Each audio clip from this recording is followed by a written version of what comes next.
स्किकिड, cedar एवं pine परी गछगुड़िक हेउछन्ति नग्नबीजी। सेमाने फूल उत्पादन करती नाही। सेमानंकर प्रजनन अंग रहिछि जहाकू कोन बा शंकु बोली कुहा जाय। एठी मु पाइन गछर चित्र देखाइछि। एहा हेउछि स्त्री शंकु बा फीमेल कोन, एटा हेउछि पुरुष शंकु बा मेल कोन। एही वीडियो रे आमे पुरुष शंकुर संगठन विषय रे देखिबा। एटा हेउछि पुरुष शंकु बा कोन बा एहाकू मेल स्ट्रोबिलस बोली मध्य कुहा जाय। एही शंकु छोट छोट स्ट्रक्चर को नै गठित। एही चित्र को चला बेटिके डिटेल रे देखिबा। एठारे एही छोट छोट स्ट्रक्चर मध्यरो गोटिक को मु बड़ करी देखाइछि। एबे चलो ताको देखिबा केमिति स्ट्रक्चर सीटा देखा जाउछि।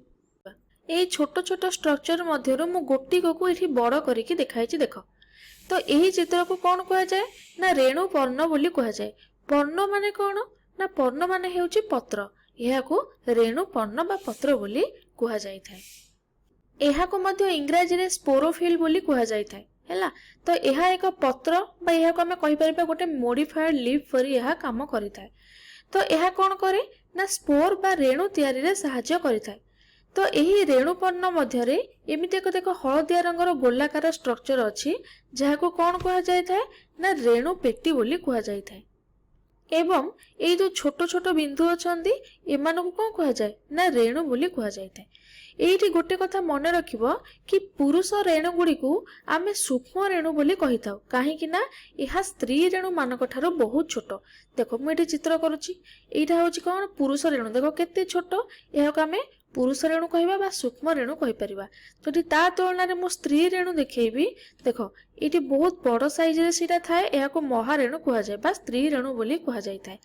तो एठारे आमे पुरुष शंकु बा कोन बा आमे जहाको स्ट्रोबिलस कहूचे ता विषय रे किछि पढिबा को चाहूचे। जेना पुरुष रेणु गुडा को बहुत छोट होई थाए तेनु आमे आगो कोन कहे सूक्ष्म रेणु बोली कहे। आ स्त्री रेणु गुडी को महारेणु बोली कहि थाए जहार साइज बड़ होई थाए। ताले आमे एठी कोन ना पुरुष शंकु विषय रे पढिबा। ताले आमे सूक्ष्म रेणु विषय रे पढिबा। तेनु एमानकर नामकरण कोन कोन हेजिबो ना एहा हेजिबो सूक्ष्म रेणु पेटी, ये हला सूक्ष्म रेणु आ ये हला सूक्ष्म रेणु पर्ण बोली आमे एको कहिबा। तो एही सूक्ष्म रेणु गुडिक एही सूक्ष्म रेणु पेटी मध्य रे ही थांती। एवं जेतेबेले एही रेणु गुडिक परिपक्व हुअंती सेमाने किछि एही भली स्ट्रक्चर देखांती। तो एही भितर कोन एही रेणु गुडिक परिपक्व होला तापर याको आमे कोन कहिथाउ ना परिपक्व होला परे ताको आमे कहिथाउ पराग रेणु। ताले एगुडा को कोन होउची ना एगुडा को होउची पराग रेणु। एहाको मध्य आमे पुरुष जुग्मक प्रसु बोली कहिथाउ बा मेल गैमेटोफाइट बोली मध्य कहिथाउ। वर्तमान तुमे माने मने पकाई पारुथिबो ब्रायोफाइट एवं टेरिडोफाइट मानकु। कोन हैला ना सेमानकर जुग्मक प्रसु बहुत बड़ होइथाय एवं सेमाने मुक्त भाबरे थांती। सेमाने काहा उपरे निर्भरशील न थांती। सेमाने निज खाद्य निजे प्रस्तुत करिथांती। किंतु एठारे कोन हैला ना एही पुरुष जुग्मक प्रसु बहुत छोट होइथाय एवं पराग रेणु को आमे खाली आखिरे देखि परिबा नाही। जेतेबेले ब्रायोफाइट किबा टेरिडोफाइट रो उद्भिद जात हेबो समस्तंगर जुग्मक प्रसु कोन हेबो ना बहुत छोट हेबो।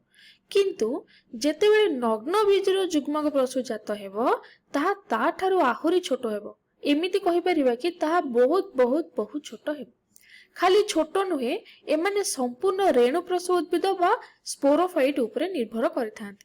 सेमाने निज खाद्य निजे प्रस्तुत करि पारंती नाही। अवश्य जेतेबेले सेमाने परिपक्व हुअंती पराग रेणु बाहरी थाए किंतु से पर्यंत सेमाने रेणु प्रसु उद्भिद बा स्पोरोफाइट उपरे निर्भर करिथांती। एही रेणु प्रसु उद्भिद कोन ना एहा हेउची बड़ उद्भिद जहाकी एही शंकु को धारण करिथाय बा एही कोन को धारण करिथाय। एहा ही हेउची नग्न बीजर पुरुष शंकु हैला। तो एहा हेउची कोन ना नग्न बीजर पुरुष शंकु आ एगुडा हेउची ता विषय रे संपूर्ण तथ्य। एबे चलो आमे कोन कोन पढिले तार सारांश देखिबा। तो आमे देखिले पुरुष शंकु को मेल स्ट्रोबिलस बोली मध्य कुहा जाय थाय एवं एही बोली एहा देखिबा को होय थाय। तो एही शंकु मध्य रे सूक्ष्म रेणु पर्ण थाय। ए रेणु पर्ण गुडी को कोड थाय ना एही शंकु मध्य रे थाय एवं एही सूक्ष्म रेणु पर्ण मध्य रे सूक्ष्म रेणु पेटी गुडा को थाय।